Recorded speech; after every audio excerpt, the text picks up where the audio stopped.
Want to implement AI into your workflow, but just don't have the time to learn it? In 3 minutes I will teach you how you can start using Microsoft Copilot today. Big tech doesn't make it easy to learn how to use AI products. It's a lot like that weed out calculus course your dad didn't pass. Lucky for you, Microsoft Copilot is a lot easier to learn. Microsoft Copilot is an AI assistant designed to enhance productivity, provide insightful information, and support you in your day-to-day tasks. It's like having a British Einstein in your pocket. Before we get started, here are the key features you need to know about Copilot.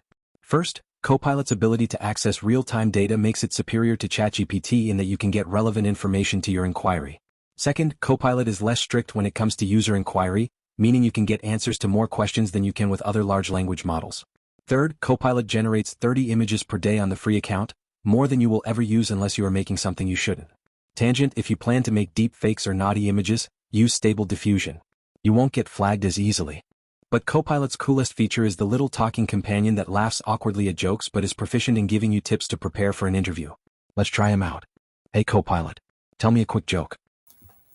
Okay, why did the AI start reading books? To improve its vocabulary. Sorry. But aside from being weird, this chatting AI is quite capable. Users with a free account get 2 hours of one-on-one time per day. And aside, if you are talking to an AI chatbot for 2 hours in one day, you might want to find a girlfriend or boyfriend. Let's get down to business. To create a free Copilot account, go to copilot.microsoft.com, sign up and you're good to go. That's simple. Additionally, if you have a newer computer, unless you use a Mac, you probably have a little Copilot button on your computer, use that.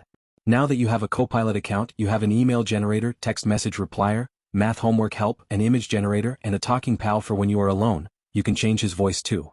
The free version of Copilot is great for brainstorming content creation. AIs are best used to help you get an idea of what you want to do, but you still need to do the legwork. That is what makes us human. Let's talk about some of the downsides. As already mentioned, images are limited to 30 per day.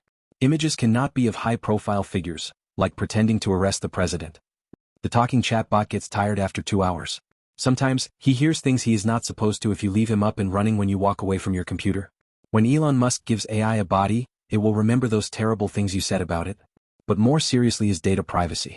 On the free account, there are less options for protecting your privacy. The AI developers like using your chats to improve their chatbots. For more data security, paid for and work accounts have data protection options. Today we have discussed the features of Microsoft's Copilot, the potential uses of AI in your life, and how to frustrate a chatbot. Microsoft Copilot is truly a versatile tool that adapts to your needs, making your life easier and more efficient. If you haven't tried it yet, now's the time. Like and subscribe to learn about prompt generation in our next video. We will teach you how to use ChatGPT to answer homework questions, and actually give you the answer you are looking for.